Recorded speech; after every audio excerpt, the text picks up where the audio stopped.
ప్రత్యేకంగా ఇక్కడ రైల్వేస్ గురించి రైల్వేస్ మంత్రి గారిని కలిసినప్పుడు ఇక్కడ జోనల్ ఆఫీస్ టెంపరీ ఆఫీసు మన డెక్లో పూర్తయిపోయింది.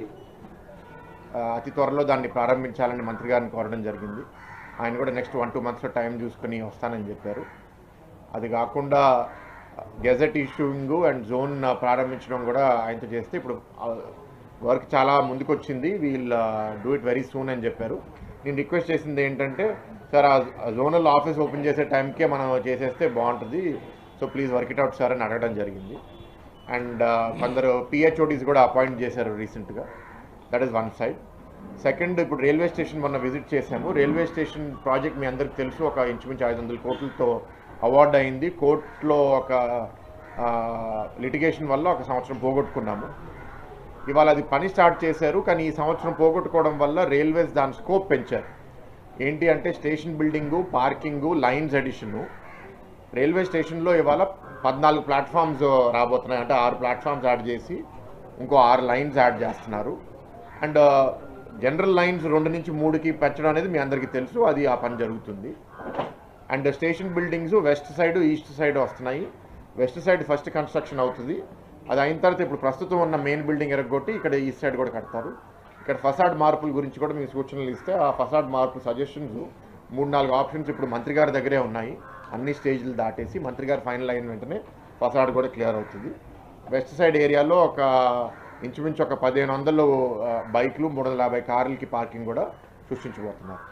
So that is the major అండి. మేము పబ్లిక్ గ్రీవెన్సెస్లో ప్రత్యేకంగా ఎస్కోట నియోజకవర్గంలో మాకు మంగళపాలెం గ్రామంలో కొత్త వలసలో ఎఫ్యూబీ, ఎఫ్ఓబి అంటే ప్రజలు ఆ రైల్వే లైన్ క్రాస్ చేయడానికి 2 దగ్గరలు కోరడం జరిగింది. నెలల నుంచి నన్ను అడుగుతున్నారు. సో దాని గురించి కూడా ప్రస్తావిస్తే అది నోట్ చేశారు. నెక్స్ట్ అండి, స్టీల్ ప్లాంటు స్టీల్ మినిస్టర్ గారిని కలిసినప్పుడు ఇంత డబ్బులు ఇచ్చాము అండ్ ఇది చేసిన తర్వాత అక్కడ మేనేజ్మెంట్ ఫెయిలియర్ వల్ల మనము సఫర్ అయితే ప్రాబ్లం అవుతుంది. పర్మనెంట్ లీడర్షిప్ లేకపోతే మాకు డెఫినెట్గా ఇబ్బందులు, గ్యాప్లు కనపడుతున్నాయి సార్. ఒక పర్మనెంట్ సిఎండి వచ్చేటట్టు చేయాలని కోరడం జరిగింది. అండ్ లీడర్షిప్ని ఇంకా స్ట్రెంగ్తన్ చేయాలి అని కూడా కోరడం జరిగింది. మీరు చూసారా, డైరెక్టర్ మెటీరియల్స్ కూడా సేల్ నుంచి ఇప్పుడు ఇన్ఛార్జ్ సిఎండిగా పెట్టారు. మొన్ననే స్టీల్ ప్లాంట్లో పనిచేసే వాళ్ళతో కొందరు మాట్లాడితే వచ్చిన ఆయన చాలా టెక్నికల్గా బాగా సబ్జెక్ట్ మీద గ్రిప్ ఉందని కూడా ఫీడ్బ్యాక్ వచ్చింది. సో అది కూడా ఇంకా లాభాల లోపలికి వెళ్తే, ప్రొడక్షన్ చాలా పెరిగిందని మీరు చూశారు, లాభాల లోపలికి కూడా బాగా వెళ్తుందని కోరుకుంటున్నాము. ఎందుకంటే లాభాల లోపలికి వెళ్తేనే మనం సస్టైన్ చేయగలుగుతాము. లోకల్ ఇక్కడ స్పోర్ట్స్ అథారిటీ ఆంధ్రప్రదేశ్ క్లియర్ చేసి 14 crores అక్కడ ఒక indoor sports facility, outdoor grounds, stadium కోసము ఇక్కడ అప్రూవ్ చేసి పంపించాము. అది కూడా మంత్రి గారికి ఇస్తే అది ఖేలో ఇండియా కింద టేకప్ చేయమని కోరడం జరిగింది. నెక్స్ట్ ట్రాన్స్పోర్ట్ 2 మెయిన్ ఇష్యూస్ అండి. ఆన్గోయింగ్ ప్రాజెక్ట్స్ చాలా ఉన్నాయి, మీకు అవి తెలుసు. కానీ 2 మెయిన్ ఇష్యూస్ కోరడం ఏంటంటే, ఒకటి భీమిలి నియోజకవర్గంలో ఆనందపురం జంక్షన్ ఇప్పుడు ఏదైతే హైవే వెళ్తుందో అక్కడ ఫ్లవర్ మార్కెట్ వల్ల ఆనందపురం జంక్షన్ నుంచి హైవే ఎక్కడానికి చాలా ఇబ్బంది అవుతుంది. మొన్న చంద్రబాబు నాయుడు గారు వచ్చినప్పుడు గంటా గారు, మేము, నారాయణ గారు కూడా కూర్చుని దాని మీద విశ్లేషించాము. ఎన్హెచ్ఏఐ దానికి ఒక డిజైన్ ఇప్పుడు అప్రూవ్ చేసింది. ఒక 5 ఆప్షన్లు స్టడీ చేసి కిందకి వెళ్లకుండా డైరెక్ట్గా ఒక ట్రంపెట్ ద్వారా అటువైపు వెళ్ళే ట్రాఫిక్కి పైన హైవే నుంచి కనెక్ట్ చేస్తారు. అది ఫైనలైజ్ అయ్యి they will begin the work. It will take about 18 months అండి construction. And that will solve that problem. టెంపరీగా గంట గారు ఏంటంటే అక్కడ ఇప్పుడు ఈ 18 it will take about 18 months అండి construction. And that will solve that problem. టెంపరీగా గంట గారు ఏంటంటే అక్కడ ఇప్పుడు ఈ 18 నెలల కోసం ట్రాఫిక్ని ఎట్లా మేనేజ్ చేయాలని కొన్ని ఐడియాస్ చూస్తున్నారు. నెక్స్ట్, ఇప్పుడు విఎంఆర్డిఏ ఇది ఎయిర్పోర్ట్ కనెక్టివిటీ కోసం ఒక 8 రోడ్లు చేస్తుంది. ఆ 8 రోడ్లు చేయడానికి what ever land acquisition issues and all we have discussed and we will resolve. Next ఏంటంటే, ఈ రోడ్లు పూర్తయిపోయిన తర్వాత ఇప్పుడు బైపాస్ నేషనల్ హైవేకి యాక్సెస్ లేదు. అక్కడ దాకా వెళ్తాము, యాక్సెస్ కంట్రోల్డ్ హైవే కాబట్టి హైవే ఎక్కడానికి మళ్ళీ ఇక 3, 4, 6 కిలోమీటర్లు వెళ్ళాల్సి వస్తుంది.